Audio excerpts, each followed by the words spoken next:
Pancasila. Pasti kita semua hafalkan kelima silanya. Tapi pernah kepikiran gak sih siapa aja tokoh-tokoh hebat di balik ide-ide besar ini? Oke, di pembahasan kali ini kita bakal kenalan lebih dekat sama para arsitek dasar negara kita. Jadi, gimana sih ceritanya Pancasila itu bisa lahir? Ini tuh bukan sesuatu yang turun dari langit gitu aja loh. Prosesnya itu penuh perdebatan yang seru, adu gagasan dan visi yang luar biasa dari para pendiri bangsa. Siapa aja mereka dan ide apa yang mereka bawa, yuk kita bongkar bareng-bareng. Gini deh, sebelum kita bisa bangun rumah yang kokoh, kan butuh fondasi yang kuat, ya kan? Nah, sama persis kayak sebuah bangsa. Cerita kita dimulai dari sini. Di saat-saat genting sebelum merdeka, di mana para pendiri bangsa kita mikirin apa nih yang bakal jadi dasar negara kita nanti. Nah, poin utamanya ada di sini. Pancasila itu bukan hasil kerja semalam. Ia adalah buah dari pemikiran yang dalam banget, hasil dari para visioner yang berani membayangkan Indonesia di masa depan, bahkan jauh sebelum proklamasi kemerdekaan itu sendiri. Semua perdebatan dan adu gagasan tadi, itu ada tempatnya. Ada panggung besar yang disiapin khusus untuk itu. Sebuah badan yang namanya bakal terus tercatat dalam sejarah kita, BPUPKI. Oke, jadi BPUPKI, atau dalam bahasa Jepangnya Dokuritsu Jumbi Chosakai, ini dibentuk oleh Jepang tanggal 1 Maret 1945. Tentu aja, ini bagian dari strategi Jepang yang posisinya udah mulai kejepit di Perang Dunia Kedua.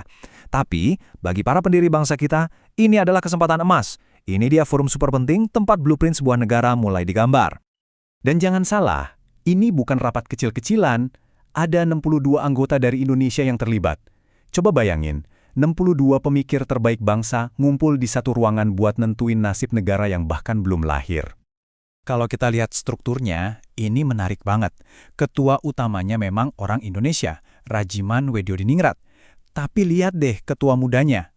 Ada perwakilan dari Jepang, Ichibangase Yoshio. Ini nunjukin dengan jelas siapa yang waktu itu masih pegang kendali politik. Jadi bisa kebayang ya kan betapa besarnya tugas mereka. Misinya tuh serius banget, ngerancang sebuah negara dari nol. Mulai dari bentuk pemerintahannya gimana, ekonominya, sampai ke pertanyaan paling dasar. Apa yang bakal jadi jiwa dan fondasi bangsa ini? Disinilah bagian paling serunya, perdebatan intelektual yang sesungguhnya terjadi. Selama sidang pertama, 3 tokoh besar maju ke depan, masing-masing mempresentasikan visi mereka tentang seperti apa sih seharusnya fondasi Indonesia itu. Cuma dalam rentang waktu beberapa hari aja, 3 gagasan fundamental tentang dasar negara muncul ke permukaan. Panggung dibuka sama Muhammad Yamin, dilanjutin oleh Supomo, dan ditutup dengan pidato legendaris dari Soekarno. Kita mulai dari yang pertama, tanggal 29 Mei 1945, seorang sastrawan, sejarawan, sekaligus politisi hebat, Muhammad Yamin, maju menyampaikan visinya. Yang khas dari usulan beliau ini adalah penggunaan kata peri, yang artinya tuh kayak hakikat atau sifat.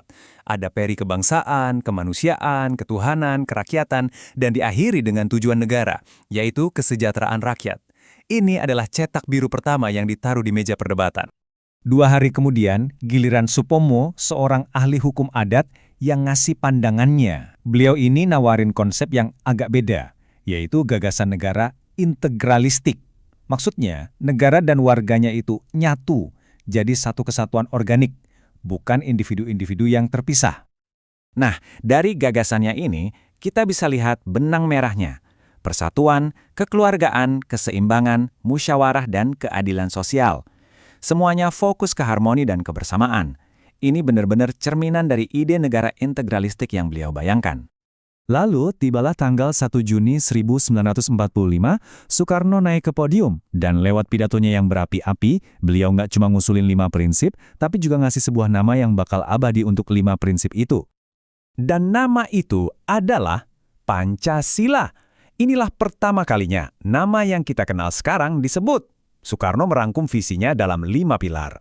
Kebangsaan yang menyatukan, internasionalisme yang menghargai bangsa lain, demokrasi lewat musyawarah, kesejahteraan untuk semua, dan ketuhanan yang berkeadaban. Oke, setelah ada 3 usulan brilian ini, pertanyaannya jadi, gimana caranya nyatuin semua ini jadi satu rumusan yang bisa diterima semua pihak? Nah, disinilah proses selanjutnya dimulai.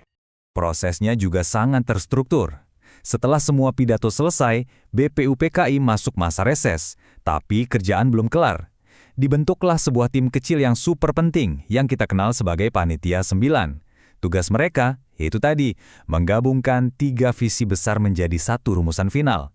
Hasil kerja keras mereka ini kita kenal sebagai Piagam Jakarta. Dan coba lihat nama-nama di panitia ini. Ini sih dream team-nya para pendiri bangsa. Dipimpin oleh Dwi Tunggal Soekarno-Hatta, mereka ini mewakili berbagai golongan dan ideologi. Tapi bisa kerja bareng untuk satu tujuan yang sama. Keren banget.